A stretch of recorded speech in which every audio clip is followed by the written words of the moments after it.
देखिए क्वेश्चन ये sequence series के नेक्स्ट लेक्चर है। आज हम कुछ अच्छे वाले क्वेश्चन लेंगे जो जेई में आ रखे हैं, राइट।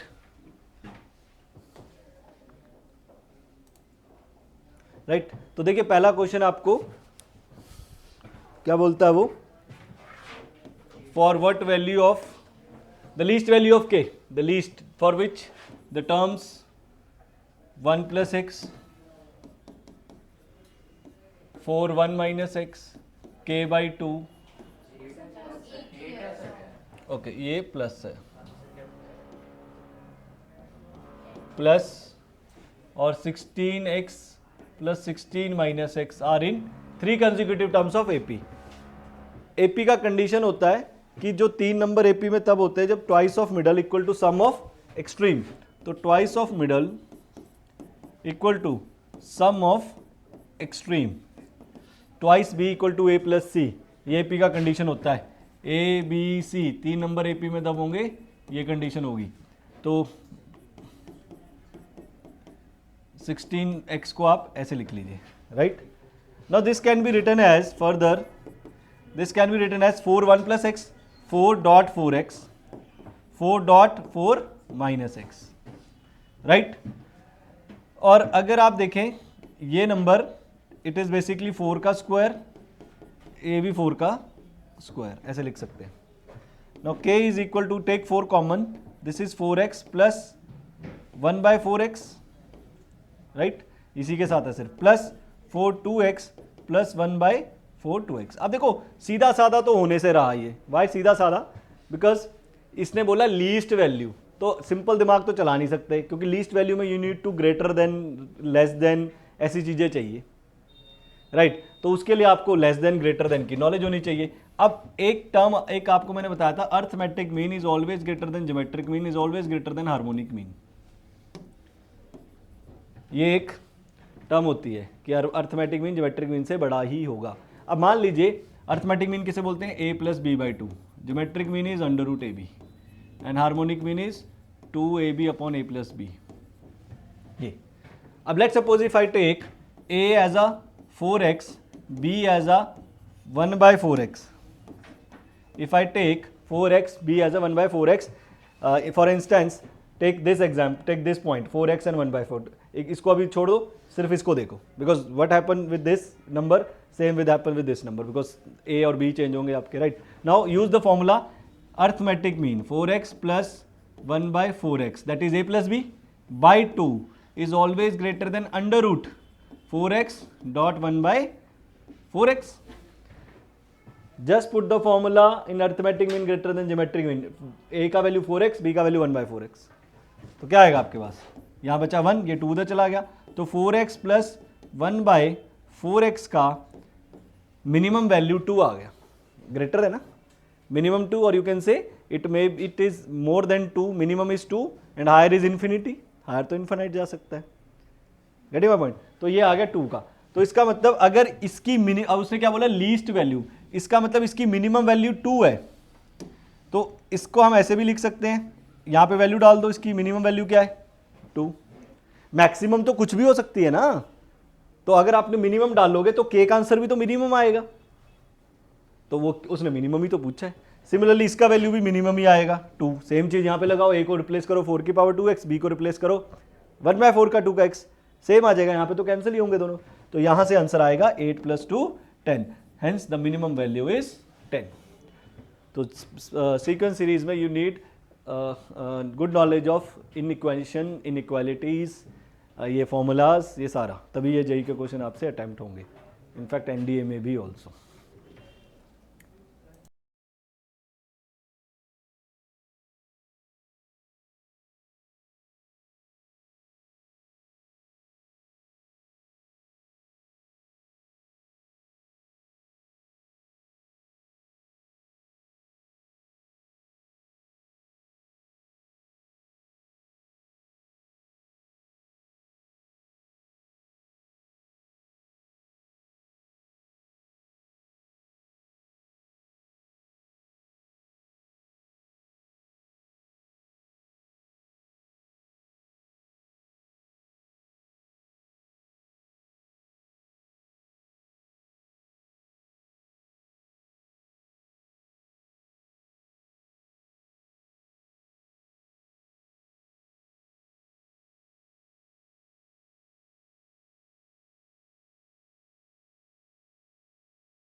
अब देखिए ये जो सेकंड सम है, ये देखिए क्या कहता है, a software company setups m number of computers, मान लीजिए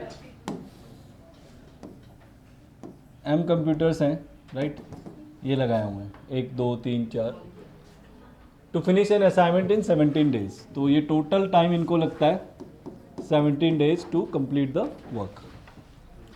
if 4 computer system crashed on the start of the second day, second day में 4 कंप्यूटर खराब हो जाते हैं, नेक्स्ट में अगले 4, ऐसे ऐसे चलता रहता है। तो जो काम कंप्लीट होता है वो 8 दिन में होता है, 8 दिन ज़्यादा लगते हैं उसको। तो देखो कैसे करेंगे, वो m का वैल्यू पूछ रहा है कि हम ले लेते हैं लेट द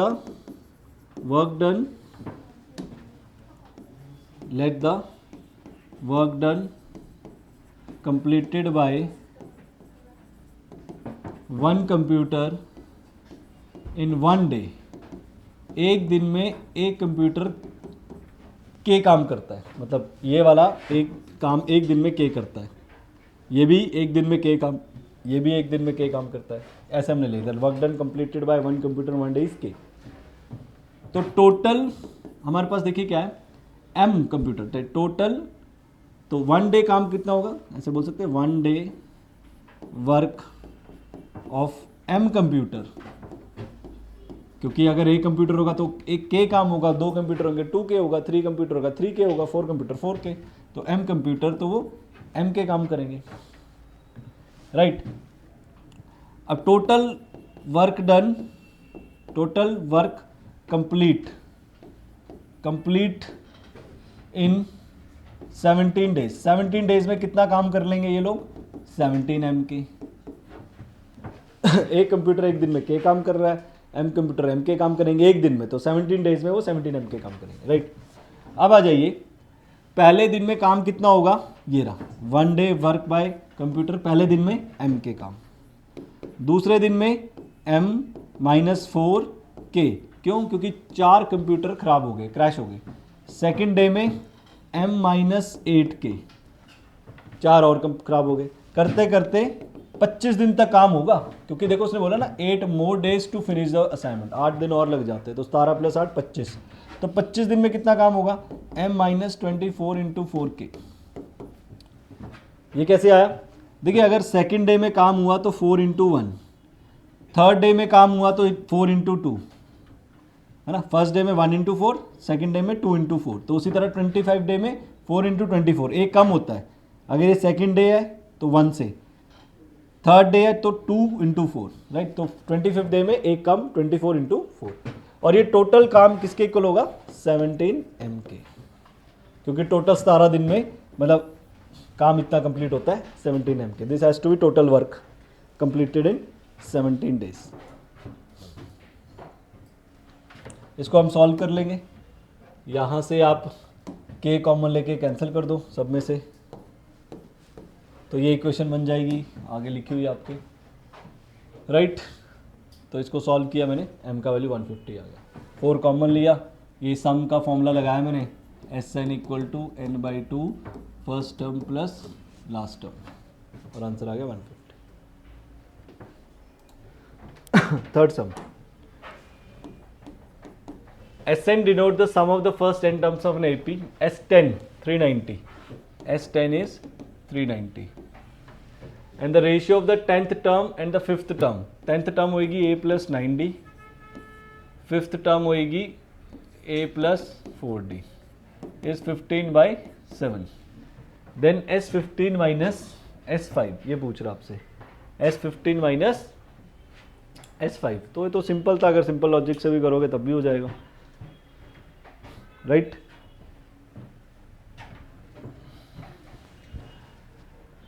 यहाँ से आप क्रॉस मल्टीप्लाई करो, इसमें कोई प्रॉब्लम नहीं होनी चाहिए।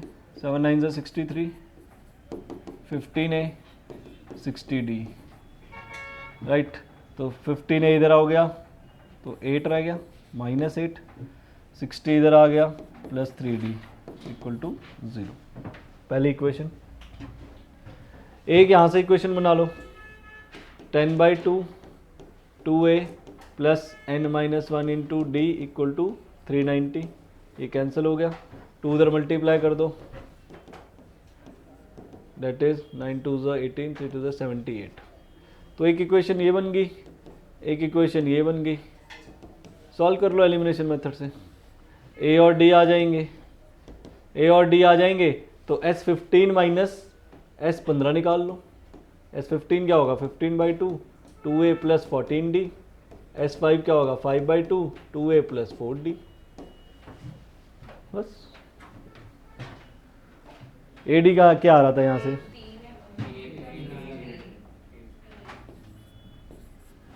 आंसर आ जाएगा इसका 790। तो दिस नॉट सिंपल सम यार, इसमें क्या प्रॉब्लम है। ये देखिए यहाँ पे in an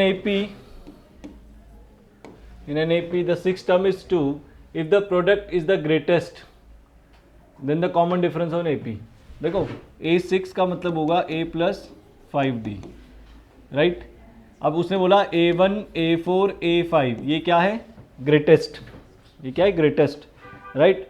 तो आप क्या करो, इसमें कॉन्सेप्ट लगेगा that is maxima minima, calculus का कॉन्सेप्ट, राइट। वो क्या कहता है कि किसी की भी अगर मैक्सिमम मिनिमम वैल्यू निकालनी है तो उसका डिफरेंशिएट करो और इक्वल टू 0 कर दो। क्या कहता है, किसी की भी मैक्सिमम मिनिमम वैल्यू निकालनी है उसको डेरिवेटिव करो, डिफरेंशिएशन करो और इक्वल टू 0 कर दो, राइट। तो बट उसके लिए कंडीशन क्या है कि वेरिएबल एक होना चाहिए, जैसे एक्स एक्स की इक्वेशन होनी चाहिए, वाई वाई की होनी चाहिए, दो वेरिएबल नहीं होने चाहिए एक्स वाई, राइट। तो एक A1 तो A ही होता है, A4 क्या होता है A प्लस 3D और ये A प्लस 4D। तो यहाँ से आप A का वैल्यू निकाल लो, ये होगा 2 minus 5D, 2 minus 5D plus 3D, 2 minus 5D plus 4D। तो ये हो जाएगा 2 minus 5D, 2 minus 3 minus 2D रह जाएगा ये माइनस, और ये 2 माइनस D रह जाएगा। यहाँ से 2 कॉमन भी ले लो तो 2 minus 5D, 1 minus D, 2 minus D। So this is the equation, right? This is the equation जो कि आपकी बनी है। इसको ले लो आप, A ले लो या P ले लो प्रोडक्ट। अब इसको आपको डेरिवेटिव करना है, राइट, डेरिवेटिव करना है। अब देखो ध्यान से डेरिवेटिव कैसे होगा, dp बाय dd ये ले लो या सिंपल लिख दो डिफरेंशिएट, कोई डजेंट मैटर। वो dd इसलिए लिखा है क्योंकि d की रिस्पेक्ट में हो रहा है। 2 को कंसीडर करने की जरूरत नहीं है, कांस्टेंट है। अब प्रोडक्ट रूल लगाऊंगा 3 में, 3 का प्रोडक्ट रूल लगेगा। देखो कैसे लगता है 3 का प्रोडक्ट रूल, पहले आप 2 को बाहर रखो, 1 माइनस डी, 2 को बाहर रखा, इसका डेरिवेटिव करो, 2 का डेरिवेटिव 1, डी का डेरिवेटिव 2 का डेरिवेटिव 0, डी का डेरिवेटिव -1, मतलब x का डेरिवेटिव इज 1, प्लस फिर आप इन दोनों को बाहर रखो, 1 माइनस डी, 2 माइनस डी, और इसका डेरिवेटिव करो, 2 का 0, उसका -5, प्लस अब आप इन दोनों को बाहर रखो, 2 माइनस 5D, 2 माइनस डी, और बीच वाले का डेरिवेटिव करो 1 माइनस डी का -1, राइट। ये डेरिवेटिव हो गया। 3 का डेरिवेटिव, 2 को बाहर रखो, 1 का डेरिवेटिव करते जाओ अंदर। Now this put equal to 0, इसको इक्वल टू 0 कर दो, यहाँ से डी की वैल्यू निकालनी है आपको, राइट।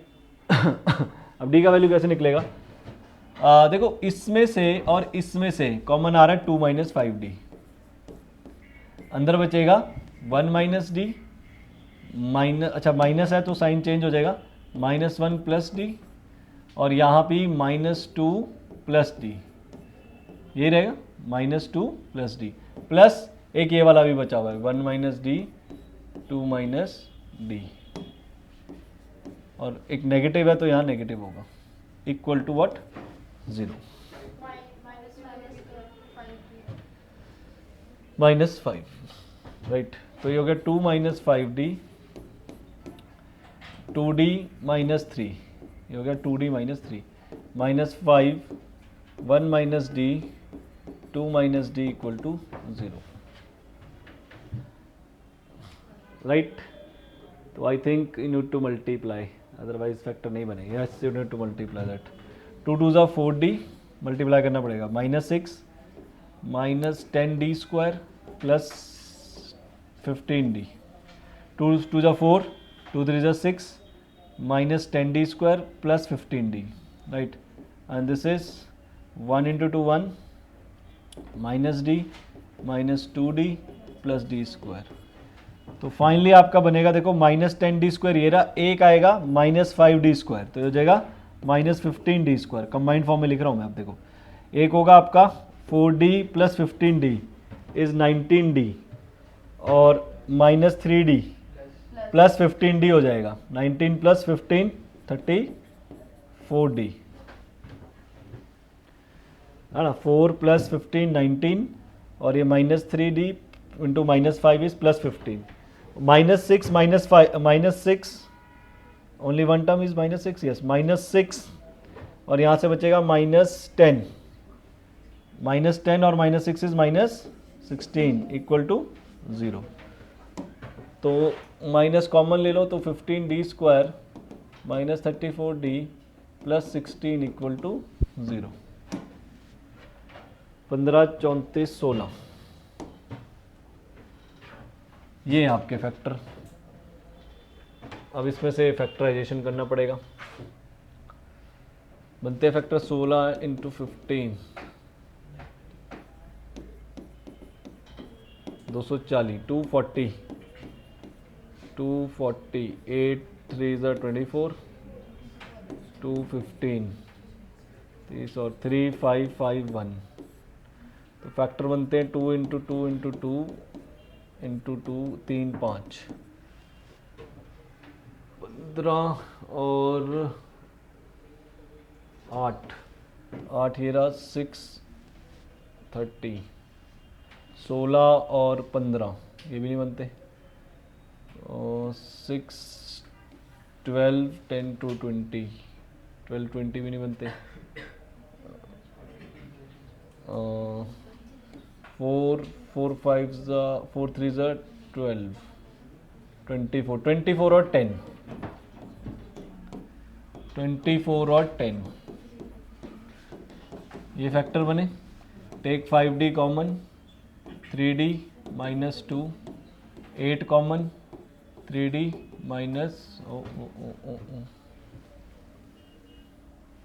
टेक 4 34,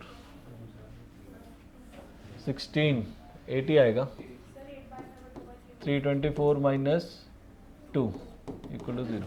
तो 5d -8, 3d -2 इक्वल टू 0। तो d की वैल्यू 2 आई, 8/5 2/3। अब ये तो हो गया मैक्सिमम मिनिमा कि इक्वल टू 0 करके आया, बट अब यहाँ से दोनों में से कौन सी ग्रेटेस्ट है, इसके लिए भी आगे थ्योरी चलती है। तो जो +1 वाले स्टूडेंट्स हैं उनको तो ये कैलकुलस में पढ़ते हो कि किसी का मैक्सिमम मिनिमा निकालते, +2 में पढ़ते हैं ये कि किसी का भी मैक्सिमम मिनिमा निकालना है तो उसका डेरिवेटिव करो, इक्वल टू 0 कर दो, वहाँ से 2 वैल्यू आ रही है। अब ये मैक्सिमा की है या मिनिमा की ये नहीं पता। मैक्सिमम मिनिमा होता है ग्रेटेस्ट, जैसे ग्रेटेस्ट है और ये लीस्ट है, तो इन दोनों में से ये एक है और दोनों में से कोई भी एक होगी ग्रेटेस्ट, कोई एक लीस्ट होगी। उसको निकालने के लिए आपको एक यूज करते हैं हम test, that is called first order derivative test. First order derivative test ये क्या कहता है, ये कहता है कि पॉइंट्स को आप प्लॉट कर लो, कर लिया। अब आपका जो डेरिवेटिव था, आपका डेरिवेटिव जो आया था सॉल्व का, आई थिंक यही आया था पूरा, ये डेरिवेटिव इक्वल टू 0, तो ऐसे किया डेरिवेटिव यही आया था आपका पूरा सॉल्व करके, राइट। और यू कैन से कि यही डेरिवेटिव है, तो किसी को अब आप यहाँ पे 8/5 से बड़ी वैल्यू पुट करो, 8/5 से बड़ी वैल्यू, तो वो नेगेटिव में आंसर आएंगे। देखो ना 8/5 कितना होता है, 5 1 = 5, 5 1.6, 2 पुट करके देख लो, 2 5 = 10, 10 - 8 पॉजिटिव आ रहा है, पॉजिटिव वैल्यू आ रही है, इसका मतलब ये प्लस होगा, फिर नेगेटिव आनी चाहिए। 8/5 इज 1.6, है ना। तो 2 आपने पुट किया तो 10 - 8 और 6 - 2 प्लस में वैल्यू आ रही है। एक हमने नेगेटिव को उधर भी लिया होगा ना, ये देखो, ये -0 के इक्वल थोड़ी करके कर सकते हो, राइट। तो यू नीड टू ये नेगेटिव को यहाँ पे यूज करना है। यहाँ पे इक्वल टू 0 के टाइम पे तो नेगेटिव हट जाएगा, लेकिन एक नेगेटिव चलेगा साथ में जो मैंने कॉमन लिया था, राइट। तो वो नेगेटिव यूज होगा यहाँ पे, तो वो नेगेटिव के कारण ये नेगेटिव आंसर आएगा। अगर आप 8/5 और 2/3 के बीच में कोई वैल्यू पुट करते हो, लेट सपोज 1, तो ये पॉजिटिव आंसर आएगा। क्योंकि ये नेगेटिव देगा, ये पॉजिटिव देगा, और ये नेगेटिव नेगेटिव पॉजिटिव, ये स्कीम चलेगी।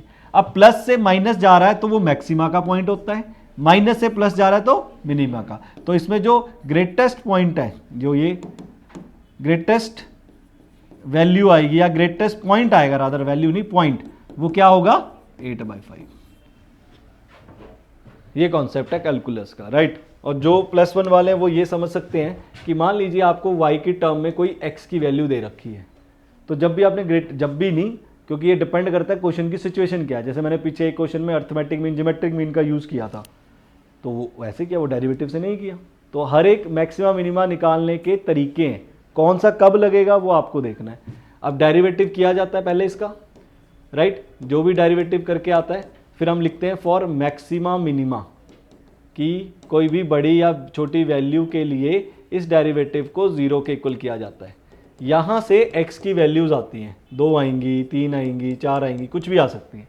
अब इनमें से कौन सी मैक्सिमा देगी, कौन सी मिनिमा, उसके लिए 2 टेस्ट हैं, first order and second order. First order ये कहता है कि इन वैल्यूज़ को यहाँ पे प्लॉट करो, फिर इनमें से इसको साइन स्कीम चेक करो, मतलब इससे बड़ी वैल्यू पुट करके देखो डेरिवेटिव में कि क्या आंसर देता है।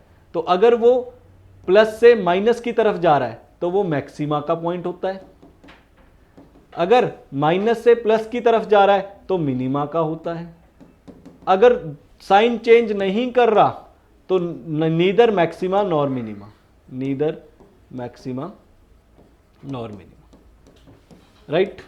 पूरी थ्योरी इसकी +2 में आती है जो वहां पे कवर, बट मैंने आपको आइडिया दे दिया मैंने इस क्वेश्चन में क्या किया है। देखो ये लॉग वाला क्वेश्चन है ध्यान से देखो, ये क्या दे रखी है 3 टर्म एपी में, log e a, log e b, log e c are in AP, and log e a minus log t b, log t ये पता नहीं क्या क्या है, वो ये भी एपी में ही है, log e a minus log e, अच्छा इसको ऐसे लिख सकते हैं, माइनस में log डिवाइड हो जाता है ना। सिमिलरली ये वाला 2b/3c हो जाएगा,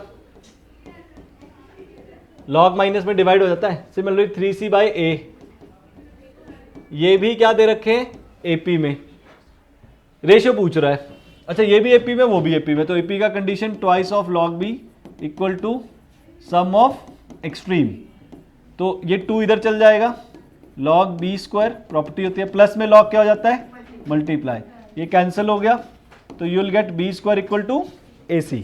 सिमिलरली यहां पे आ जाओ, twice of log equal to sum of extreme,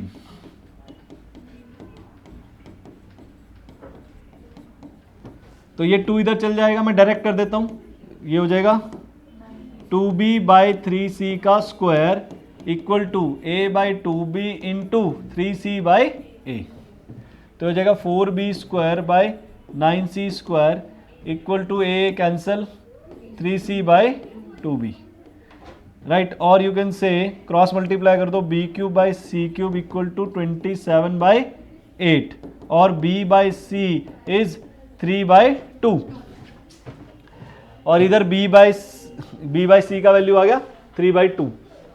अब देखो हमने यहां से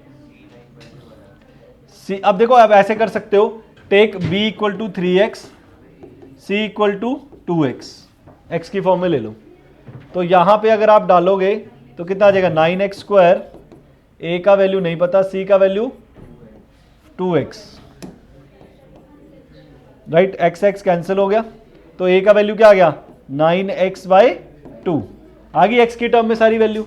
अब a ratio b ratio c, a कितना होगा 9x/2, a कितना है 9x/2, और b रेशियो c कितना है 3x ratio 2x, x cancel, right, और 2 से मल्टीप्लाई कर दो,